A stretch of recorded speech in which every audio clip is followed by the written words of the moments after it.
Avi Myers for a Senny Hirsch election special. We're doing a number of them this year. Check us out on the web at ntnm.org. We had so much material that we couldn't fit into our regular TV show. We always expand. Every year we usually do a live show for an hour from the CAN TV studios, and they have brand new studios under construction. But that's the key word. They're under construction. So we couldn't do the live show there. Originally, we had planned some guests, like Anita Alvarez, among others, but that wasn't going to happen today, and this isn't really live either, so it's not quite the same thing. But it's still an interesting show, and we're gonna what we do is, and I'm never alone for these things. I got deserted last time, as a matter of fact, or a couple times ago, whenever it was, and in order to replace my co-host, I needed two people. I needed Amanda Vinicky, and I needed Larry Supperton. But now I've got him back, and hi, Amanda. I do want to get you back on the show, and I haven't been diligent enough, but I got too many candidates. Election lawyer extraordinaire, James P. Nally. Jim, how you doing? I'm always happy to co-host with you, Avi, and even though we're not live, we'll be lively. We'll definitely be lively, and I have refrained from giving any of my picks at all over the air at this point for the election. And you know what? There's no point. Everybody will have the suspense of waiting for Jewish Chicago to come out, and you'll lay it all out there. Well, actually, by the time this hits the web, Jewish Chicago will have been on the web for 3 or 4 days. Okay. If Jewish Chicago is going to right now, as we're filming it, this is Tuesday about 6 o'clock, and Jewish Chicago is going to press. I have to get everything into the printer Thursday by 3 o'clock, which means I have to do all that writing and layout, and not to mention design the cover between now and then.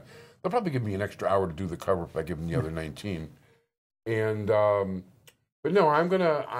They can look at Jewish Chicago. We're not going to talk about all the races anyway.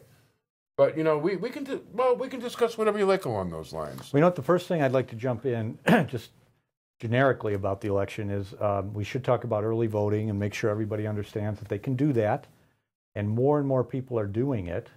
Early voting, and in conjunction with no-fault absentee, as I call it, meaning if you remember the old days, Avi, in order to vote absentee, you had to have a reason you're going to be out of town, or you were sick, or you had some reason you're observing a religious holiday, something that wouldn't allow you to get to the polls. That was changed a few years ago, and now you can vote absentee for any or no reason. You just fill out an application, say, mail me a ballot, and you can mail it back in. And this is as early as February 17th, according to what you sent me. Yes, so that's underway, and that will be going through the first week of March, second week of March. And the only thing I caution people about absentee ballots, in order for your absentee ballot to be counted, two things have to happen. First of all, it has to be postmarked no later than March 14th, which is the day before the election, which is March 15th. Yeah, which means if you go strolling to the mailbox at 5 o'clock, you're probably out of luck. And you know what? All these mailboxes throughout the city say 9 and 3, but they all say that. They've gotten so cheap they don't tell you the real time. Right. So you're playing roulette. Actually, I've gotten to know my mail picker upper, so I do know what time at the corner of Pratt in California I have to be at the earliest, and what's the latest it could possibly be. Well, my advice is don't wait till the last day. If you're going to vote absentee, make your request now. You can get the application online, and the ballot will be mailed to you. You do have to physically mark the ballot and then send it back through the mail. So allow enough time for that. But there should be plenty of time to get that done and get your ballot postmarked beforehand, because what the law is on it is they will accept absentee ballots as long as they are postmarked prior to the election day for 2 weeks after the election. Because you do have people sometimes who are mailing it from far away. You might have overseas voters, people who are not in the country or in more remote parts of the country, and it can sometimes take several days for that ballot to get to Chicago. Or in the case of my mailman, you just might have a bad mailman. Well, you got to make allowances. I am so happy when I get a replacement mailman because all of a sudden, instead of my mail coming between 4:30 and 8:30, and more days not than yes, I get mail every day when he's on vacation. Every day. Well, don't leave it to the luck of the mailman. I would say you got plenty of time to get the ballot, plenty of time to educate yourself by, looking at Jewish Chicago and other such publications that will give you. And let's talk about Jewish Chicago for a minute. Jewish Chicago is a very valuable resource because for two reasons. First of all, because it isn't just an endorsement where they say in the paper, we endorse this person, this person, this person. There is actually stories in there and explanations about why a person's being endorsed. And also there is discussion of other candidates in the race, even if they're not endorsed. So people can get a lot of information, objective information that they can use to make their own decision, because sometimes they'll agree, sometimes they won't. No, it's true. And the fact of the matter is that, in the case of the judges, for instance, I have a judicial panel but I let the judicial panel and the bar ratings be the vast majority of the weight. But the truth of the matter is that there's sometimes I really like somebody too, but I'll note that in the paper. I just won't necessarily endorse them. But, like I've decided as long as I put in the paper, I really like this guy, although my panel likes this one. My rule of thumb was always anybody endorsed in Jewish Chicago I have to vote for no matter what, because what's good for the goose is good for the gander. Well, you got to stick by your convictions, right? Yeah, that was right after Howie Carroll retired. I decided that I could have that policy. Well, that's that's one methodology that people can use, and also you mentioned the bar rating. Ordinarily, I'd show the cover, but I haven't done it yet. Okay. Well, and the you did mention, and the bar ratings are all out now. All the various bar associations have put out their ratings. And what people should understand about bar ratings is the bar associations are made up of lawyers who practice in Cook County. So these are people who are in the courts every day and, probably have more exposure to the people who are judges or who are running for judge than any segment of the population, because literally every day they're bumping into these people. And a lot of these people do know most of the people on the ballot. But, the Bar Association ratings, and, Jack Lahan has a terrific judicial blog called For What It's Worth. Yes. The Buffalo Springfield song. And if you go to that blog on the web, you can gather all this information there from the different bar ratings, which is really like a cool thing to do. And the bar ratings, people should understand too, the bar associations never recommend or endorse people saying vote for this person. It's an objective rating where what they do is they have lawyers who give up their time to... and a lot of time. A lot of time. The candidates who are interested fill out... And give is the right word. Right. Yeah, none of the people who participate as members of the judicial evaluation panels or any of the bar associations are paid for that. But they feel it's a duty that they owe as people who practice in the legal field to make sure we have people who are qualified as judges. And by the way, those bar ratings will basically tell you whether somebody is Jack Daniels, Jim Beam, Tullamore Dew, Good Irish Whiskey, Jameson. I'll take the Jameson.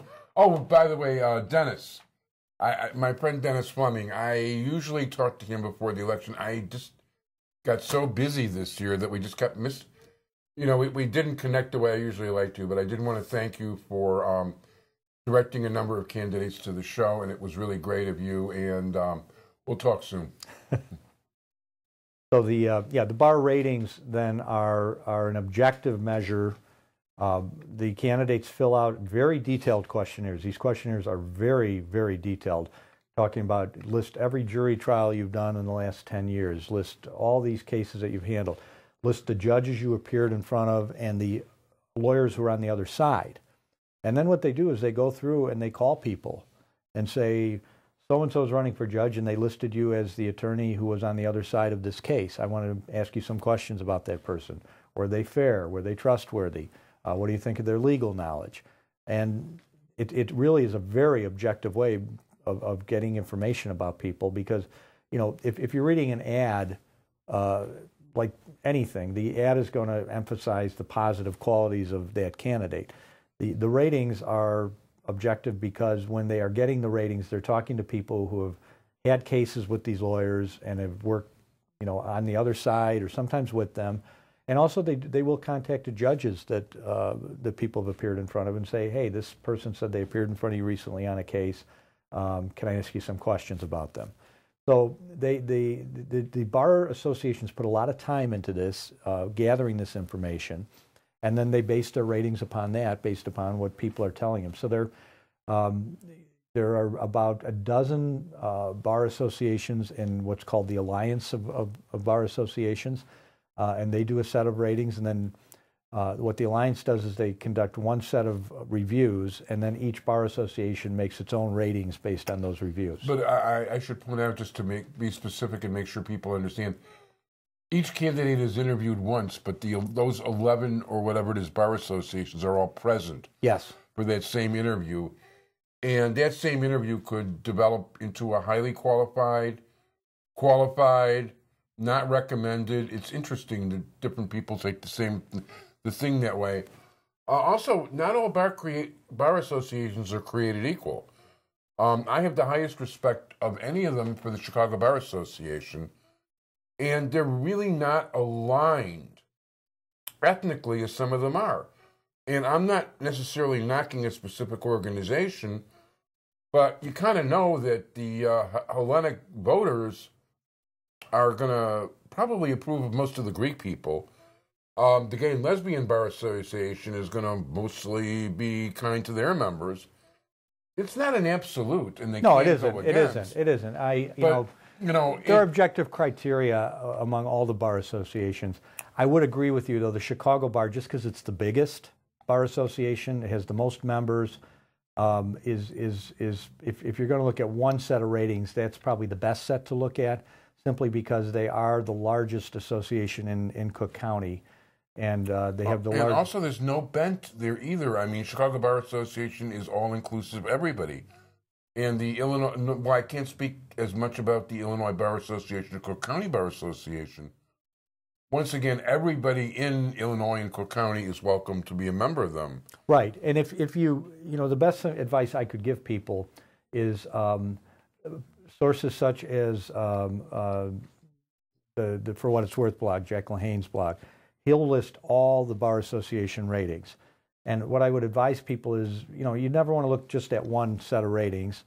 Look at them all. And Exactly. The people who are consistently getting qualified or highly qualified by all the bar associations or almost all the bar associations, you have a pretty good level of comfort then that person is qualified, because a very wide, diverse array of bar associations have evaluated the person. And if they're all coming to the same conclusion, you can pretty much say this person overall does have the qualifications.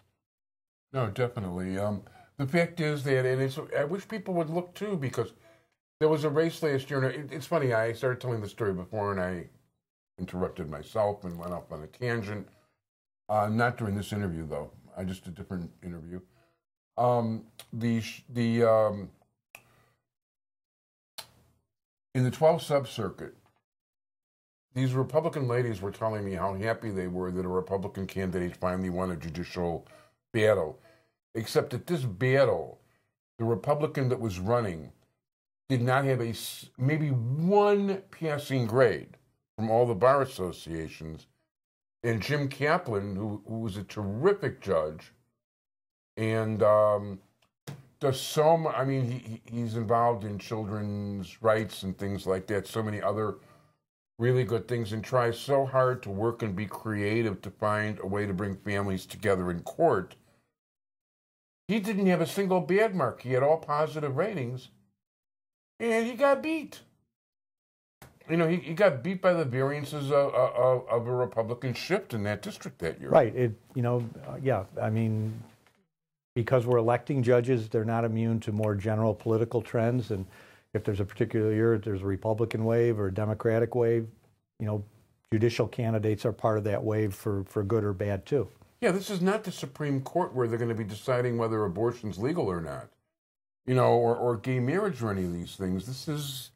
You want the best guy possible you're talking about people's lives here. You're talking about their homes, their cars, their marriage, their freedom. You want the best possible people in the right position to make a good decision and judgment. Well, and you and I have talked about this in the past, Avi, is that of all the people that the voters elect, the person they are most likely to have some sort of interaction with is a judge, more so than anybody else. Think about it. You probably never meet a president or a U.S. senator or a governor. You probably don't even meet your alderman or a state representative all that often. Well, I try not to meet my alderman very often, or state senator. But my point is this: is that if the average citizen is going to have any interaction with elected officials, that elected official is more than likely going to be a judge. Yeah. Where you get as you point out, you get a traffic ticket, or you're in housing court, or you are getting divorced, or you're adopting children, or whatever you're doing. That's all going to be done in a courtroom, and you're going to be in front of a judge. And I'll tell you something too. I got involved. I almost never get involved, because I do know judges and state's attorneys and all the rest of it. And when I say state's attorneys, I mean I was friendly with Richie Daley, because and Dick Devine, terrific guy, and Anita Alvarez, and you know what? One thing I'll tell you, I'm voting for Anita Alvarez. I don't have any compunction at all. I think she's absolutely terrific, and I think she's a really good person, and I'm voting for her, period. And I'm also voting for Dorothy Brown. Those are the two I'll tell you today. Okay, so we've broken the seal on the endorsement. That I wanted to break. You know what? I gotta say it on I wanted to say that on TV because, I really think that they're the best people in those positions. And I understand the way the propaganda machine works and all the rest of it. And the fact is, I'm not going to tell you that Dorothy Brown can't piss me off sometimes. But the truth of the matter is, she still has a handle on what's going on, and periwinkles people really need to be stopped before they get anywhere. Well, it's the interesting thing is I'll be very interested to see what turnout turns out to be in this primary. Now, we're in a presidential election year, and it's a presidential election year where we don't have an incumbent president running. So normally... And you also don't have the Illinois interest, because Obama really brought out votes, well, all across the nation, but in Illinois in particular. Oh, yeah. I mean, he was a favorite son. He was a Chicagoan, and obviously there was a lot of civic pride about that, and people came out and voted. Statistically, or if you look at the numbers over the years, in a presidential year where there's not an incumbent president, whether a Democrat or a Republican running, we have contested races in both parties for the presidential nomination in this 2016 primary. Normally, that is a very high, relatively speaking, a very high turnout of voters, because there is a lot of interest, and people want to get out and influence that. One thing I do want to say, I'm actually going to take a Democratic ballot just for people, to let people know how I'm voting, because of all the races in the county and the judges' races, which don't exist on the Republican side. And in the Jewish community, it's interesting, because in West Rogers Park last time, 1/3 of the Jewish community took Republican ballots, and in Niles, half of the religious Jewish community took Republican ballots. Well, you know what? We were talking about it earlier. Judge is the elected official that most people are going to interact with at some point in their life. Yeah. And in Cook County is a heavily Democratic county, as we all know. And in Cook County, in most cases, with a couple of exceptions in the judicial subcircuits, the Democratic primary is really the election. It is the election. And I started alluding to before, I did get involved in a situation, and unfortunately, a youth, as an under 21 youth, who made a mistake. I'm not saying the kid's a total angel by any means, but, is turning it around, has a lot of things going for him. I don't want to get very specific. The state's attorney's office wanted to take mercy on him. The judge has it in for somebody, and bang. That kid's going to rot in jail until he's really old, unless something weird happens. Well, you know what? That's why is it important then that we know who the people we're electing to be judges? Obviously, you want justice. Yes, if this guy's ever on the ballot again, I'll be bringing it up. Well, but my point is this: I think most people want justice tempered with mercy, and particularly with younger people. We all know younger people do goofy things when they are young because they're young people. They don't know any better. I mean, a lot of people can say, "There for the grace of God goes me." You know what? We were young once, and the statutes run on everything, but I'm glad of that. No, that's very good. But I can't honestly tell you I was involved in a robbery or anything like that. No, I'm not talking about that. But kids are kids, and there's got to be some play in the system that you realize that. And when it's a young person and they've got their whole life ahead of them, you want to give them a chance at that. And even if they make a mistake, they deserve the opportunity to rectify that. If I was most of my stuff was traffic, and if I was, for instance, doing 93 on Western, which I was, the judge put the fear of God in me. Well, I never got another speeding ticket afterwards. My point is this: is that you want people who literally have good judgment to be judges. Yes. That's where the term comes from, judgment. And that's why it's so important that you know the qualifications of people who are running. That's one of the interesting things. I'm glad you said that, because you know what? There are times when the bar associations, I would say, are probably 90-something% on the ball in terms of the ratings. But occasionally I've seen a judge or judicial person exercise such poor judgment, be it here, be it in a courtroom, that it's like, did this guy just get full of himself, or this lady, or whatever? And I'll do my best to. Well, if I know to point it out along those lines, I will. It just, yeah. By the way, I want to give credit to Sean Tunner for the best election gimmick of the year, and Judge E. Marie Riley, one of his clients, gave out packages with their picture on it, and. You know what? The second batch is kosher, as Sonny pointed out to me. So I've been bribed with these things now. Just keep that in mind, people. It's like a little package of white mints, and they're called judgments. Well, Sean is a very creative guy. Sean's, in particular, Sean is kind of specialized in judicial races and been very successful with the candidates that he has worked with. He's completely rewritten the book. And the fact of the matter is that right now you'll find that the same people that cursed his name last time are hiring him this time. Well, you know what? You can't argue with success. And he's been a very successful political consultant, as I said, particularly in the area of working with judicial candidates. Yeah, and he understands the nature of the sub-circuits also. And I learned, it's funny, Sean likes to pick my brain, but he doesn't realize he's getting his brain picked at the same time, too. You know what? I think the mark of someone like Sean, who's a good political consultant, is you can't get totally wrapped up in the politics. You got to see what's going on in the larger community, because that affects how people decide to vote and how they decide to vote. And I think he's got a knack for catching those trends and sometimes being ahead of those trends. And he comes up with some really, really smart, creative ways to reach voters on behalf of the candidates that he works with. He is. And by the way, I want to point out, too, just on the side, he does some really good work. I mean, he gets involved in charities that most people don't even know exist.